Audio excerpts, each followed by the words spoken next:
भारत में खेलों को लेकर जो दीवानगी है ना, वो अपने आप में एक अलग ही स्तर की है। हाँ बिल्कुल। मतलब जब भी कोई बड़ा मैच होता है तो पूरा देश मानो थम सा जाता है। सही कहा। सड़कें एकदम सूनी हो जाती हैं। हर नुक्कड़ पर टीवी या मोबाइल के सामने भीड़ जमा होती है। अ, 1 अरब से ज्यादा लोग एक साथ धड़कते हैं। लेकिन खेलों के प्रति इस बेतहाशा जुनून के पीछे ना एक बहुत ही हैरान करने वाली सच्चाई छुपी है। और कुछ हद तक चुभने वाली सच्चाई भी है। हाँ, बिल्कुल चुभने वाली। तो आज की इस डीप डाइव में हम संजीत सिंह और लक्षिता मेहरोत्रा के एक बेहद दिलचस्प लेख the other side of sport manufacturing पर विस्तार से चर्चा कर रहे हैं। इस लेख ने ना एक ऐसा आंकड़ा सामने रखा है जो किसी को भी सोचने पर मजबूर कर देगा। वो वैश्विक हिस्सेदारी वाला आंकड़ा है ना। हाँ, वही। अगर हम वैश्विक स्तर पर देखें तो खेल उपकरणों का यानी स्पोर्ट्स इक्विपमेंट का जो व्यापार है वो लगभग $50 बिलियन का है। $50 बिलियन। जो कि एक बहुत बड़ी रकम है। बहुत बड़ी रकम है। लेकिन इस विशाल वैश्विक बाजार में हमारे भारत की हिस्सेदारी कितनी है? मात्र 0.5%। सिर्फ आधा प्रतिशत। हाँ, ये तो बिल्कुल ऐसा है जैसे कोई दुनिया का सबसे बड़ा क्रिकेट फैन हो, रग हग में खेल बसा हो, लेकिन जब खेलने की बारी आए तो अपना बल्ला और गेंद हमेशा पड़ोसी से खरीदता हूँ। बिल्कुल सटीक बात कही आपने। ये आंकड़ा वाकई एक बहुत बड़ा और चौंकाने वाला विरोधाभास है। तो आज का हमारा मिशन यही समझना है कि आखिर इतना बड़ा अंतर क्यों है? हम सिर्फ दर्शक क्यों बने हुए हैं? क्योंकि जब हम इस 0.5% की बात करते हैं ना, तो ये बात केवल खेल के मैदान तक सीमित नहीं रह जाती। ये एक बहुत बड़ा आर्थिक अवसर है जिसे हम लगातार अपने हाथों से फिसलने दे रहे हैं। रोजगार के नजरिए से भी? बिल्कुल। $50 बिलियन का उद्योग कोई मामूली बात नहीं है। ये बड़े पैमाने पर रोजगार पैदा करने और वैश्विक सप्लाई चेन में अपनी पहचान बनाने का मंच है। जब हम विदेशों से करोड़ों के खेल उपकरण आयात करते हैं तो हम सिर्फ सामान नहीं ला रहे हैं। हम अपना पैसा और रोजगार भी बाहर भेज रहे हैं। एकदम सही। इस जमीनी सच्चाई को समझने के लिए ना हमें सबसे पहले ये देखना होगा कि आज भारत में खेल के उपकरण वास्तव में कहाँ और कैसे बन रहे हैं। और स्रोत सामग्री इस पर एक बहुत ही दिलचस्प तथ्य सामने रखती है। ये जानकर आश्चर्य होता है कि भारत का लगभग 80% घरेलू उत्पादन केवल 2 शहरों से आता है। पंजाब में जालंधर और उत्तर प्रदेश में मेरठ। हाँ, सिर्फ 2 शहर। मतलब इतना विशाल देश है और पूरा उद्योग सिर्फ एक छोटे से भौगोलिक हिस्से में सिमटा हुआ है। और दिलचस्प बात यह है कि ये उद्योग बड़ी-बड़ी कॉरपोरेट कंपनियों द्वारा नहीं चलाया जा रहा है। ये मुख्य रूप से एमएसएमई यानी सूक्ष्म और लघु उद्यमों द्वारा संचालित है। हाँ, जहां आज भी हाथ से सिली हुई लेदर की गेंदें और लकड़ी के बल्ले बनते हैं। मशीनों से ज्यादा इंसानी मेहनत लगती है इनमें। और यहीं पर सबसे हैरान करने वाली बात सामने आती है। जालंधर और मेरठ के इन कारीगरों के हाथों में जो हुनर है ना, वो वास्तव में बेजोड़ है। उन्होंने पीढ़ियों से इस कला को संजो कर रखा है। बिल्कुल। एक लेदर की गेंद को हाथ से सिलना कोई मजाक थोड़ी है। हाँ, इसी कारीगरी ने उद्योग को अब तक जिंदा रखा है। लेकिन विडंबना देखिए, लेखकों के अनुसार यही हुनर अब एक कारीगरी की बाधा बन गया है। एक मिनट रुकिए। मुझे इस बात पर थोड़ी आपत्ति है। हम तो हमेशा से सुनते आए हैं कि भारत की असली ताकत ही हमारे कारीगर और उनका हुनर है। वो तो है। तो ये स्रोत सामग्री ऐसा कैसे कह सकती है कि जिस हुनर पर हमें गर्व है वही हमारी प्रगति में रोड़ा बन गया है? क्या कारीगरी और गुणवत्ता एक दूसरे के दुश्मन है? ये बहुत ही ब्याह सवाल है। देखिए, कारीगरी और गुणवत्ता दुश्मन बिल्कुल नहीं है। अगर किसी को अपने लिए एक कस्टमाइज्ड बल्ला बनवाना है तो एक कारीगर मशीन से बेहतर काम करेगा। हाँ, वो तो है। लेकिन आधुनिक वैश्विक खेल उद्योग ना कस्टमाइजेशन पर नहीं चलता। वो सटीक मानकीकरण और बड़े पैमाने पर उत्पादन यानी स्केल पर चलता है। स्केल पर। मान लीजिए एक अंतर्राष्ट्रीय टेनिस टूर्नामेंट के लिए 1 लाख रैकेट सप्लाई करने हैं। हर रैकेट का वजन, उसका संतुलन, सब कुछ मिलीमीटर के स्तर तक एक समान होना चाहिए। एक इंसान के हाथ, चाहे वो कितने भी कुशल हों, 1 लाख उत्पादों में वो मशीनी एकरूपता नहीं ला सकते। अच्छा, अब मैं आपकी बात समझ रहा हूँ।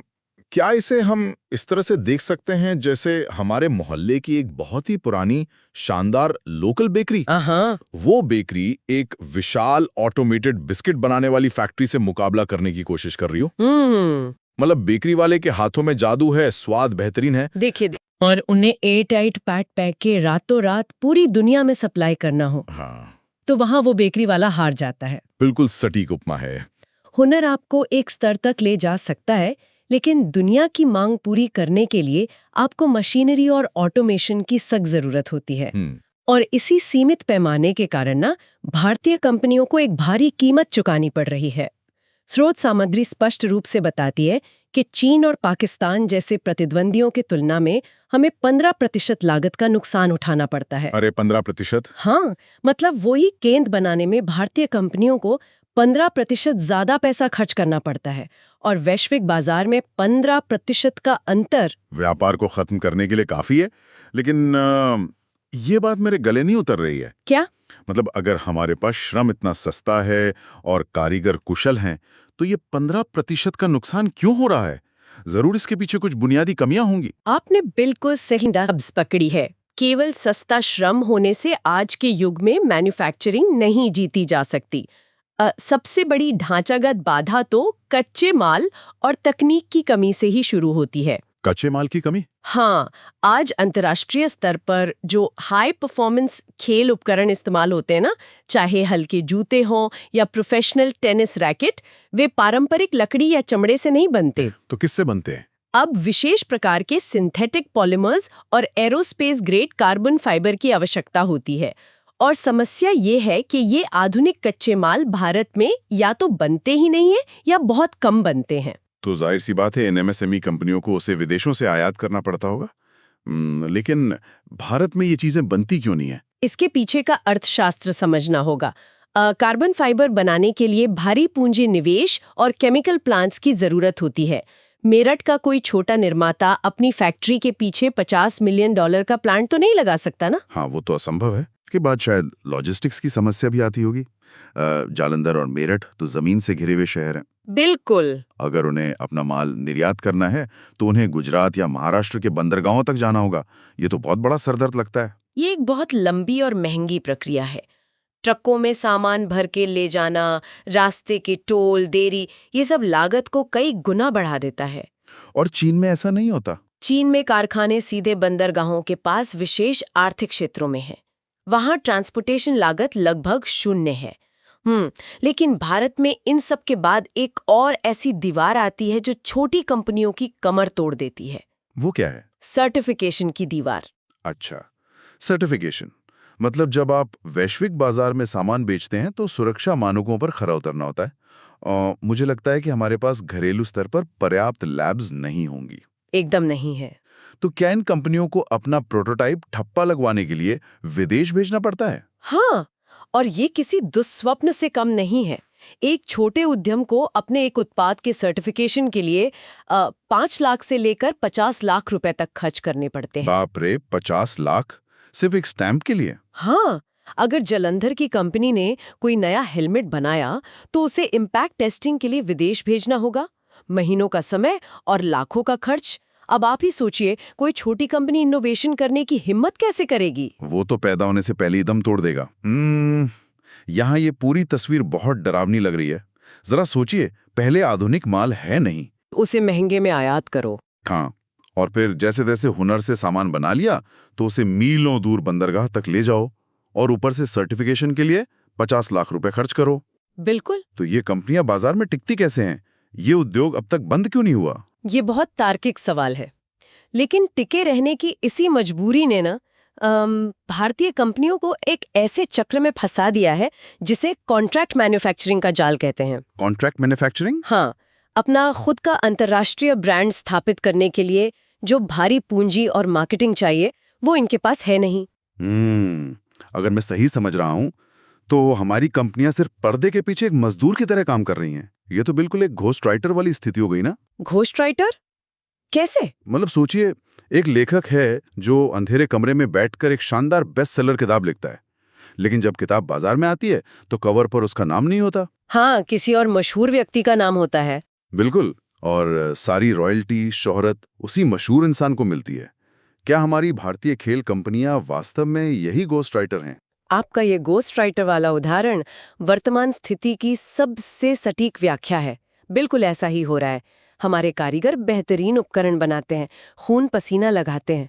हम्म लेकिन जब उत्पाद तैयार होता है तो कोई अंतर्राष्ट्रीय ब्रांड उस पर अपना लोगो लगाता है और भारी मुनाफे पर बेच देता है। मुनाफे का 80% ब्रांड के पास जाता है और हमारे निर्माता को सिर्फ 20% मिलता है। और वो 20% भी सिर्फ मजदूरों की दिहाड़ी देने में निकल जाता होगा। एकदम सही। इस पहचान के संकट के कारण ना उनके पास कभी इतनी पूंजी नहीं बचती कि वे अपना खुद का ब्रांड बना सकें। वे बस दूसरों के ब्रांड को बढ़ा कर रहे हैं। तो इन सब का आखिर मतलब क्या है? अगर व्यवस्था हमारे खिलाफ है, तो इस घोस्ट राइटर वाले जाल से बाहर निकलने का रास्ता क्या है? क्या हम कभी मैन्युफैक्चरिंग और ब्रांडिंग दोनों पर कब्जा कर सकते हैं? राहत की बात यह है कि लेखकों ने केवल समस्या नहीं बताई है, एक बहुत ही स्पष्ट रोड मैप भी दिया है। उन्होंने इसे 3 मुख्य स्तंभों में बांटा है: रिफॉर्म, सपोर्ट, अपग्रेड। अच्छा। तो अगर हम पहले कदम की बात करें, वित्तीय सहायता, तो क्या सरकार को सीधे पैसे बांटने चाहिए? अरे नहीं, बिल्कुल नहीं। पैसे बांटने का कोई स्थायी समाधान नहीं है। बात नीतियों को तार्किक बनाने की है। सबसे पहले उन कच्चे माल जैसे कार्बन फाइबर पर लगने वाले भारी आयात शुल्क को कम करना होगा। अगर बुनियादी माल सस्ता होगा तो उत्पादन लागत अपने आप कम हो जाएगी। हाँ, और सर्टिफिकेशन की जो लाखों की लागत है, उसके लिए सरकार को सब्सिडी देनी चाहिए। चलिए, ये तो हुई नीतियों की बात, लेकिन जो कारखाने उत्तर भारत में फंसे हुए हैं उनका क्या? हम समंदर को खींचकर जालंधर तो नहीं ला सकते ना? समंदर को नहीं ला सकते, लेकिन हम उद्योगों को व्यवस्थित कर सकते हैं। यहीं पर दूसरा सुझाव आता है, स्पोर्ट्स गुड्स क्लस्टर का निर्माण। क्लस्टर, ये कैसे काम करता है? क्या ये सिर्फ एक जगह पर बहुत सारी फैक्ट्रियां खोलने जैसा है? इसके पीछे साझा अर्थव्यवस्था यानी शेयर्ड इकोनॉमी का सिद्धांत है।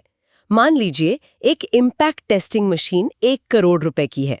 एक अकेला एमएसएमई उसे नहीं खरीद सकता। बिल्कुल नहीं। लेकिन अगर क्लस्टर में 50 कंपनियां हैं तो वे मिलकर मशीन खरीद सकती हैं, या सरकार उस क्लस्टर के बीचों बीच एक साझा टेस्टिंग लैब बना सकती है और उस पूरे क्लस्टर को फ्रेट कॉरिडोर के जरिए सीधे बंदरगाहों से जोड़ा जा सकता है। ये तो कमाल का विचार है। मतलब अगर ये क्लस्टर बन जाएं, तो एक ही झटके में सारी समस्याएं हल हो जाएंगी। लॉजिस्टिक्स आसान हो जाएगा, महंगी तकनीक साझा हो जाएगी, और वे मिलकर उन बड़े अंतर्राष्ट्रीय ऑर्डर्स को भी पूरा कर सकेंगे जो पहले हाथ से निकल जाते थे। और इसी में तीसरा स्तंभ जुड़ता है, स्थानीय क्वालिटी कंट्रोल। जब टेस्टिंग सेंटर भारत में ही होंगे तो मेरठ का निर्माता अपना नया हेलमेट उसी दिन बगल की लैब में ले जाकर प्रमाणित करवा सकेगा। इससे तो नया उत्पाद बाजार में उतारने का समय महीनों से घटकर हफ्तों में आ जाएगा। बिल्कुल। और मुझे लगता है कि जब हमारे पास उच्च गुणवत्ता वाले उत्पाद होंगे, कीमत सही होगी और सर्टिफिकेशन होगा, तब हम अपना खुद का ब्रांड बनाने की दिशा में कदम बढ़ा सकेंगे। एकदम सही। जब बुनियादी ढांचा मजबूत होगा तभी असली ब्रांड बिल्डिंग शुरू होगी।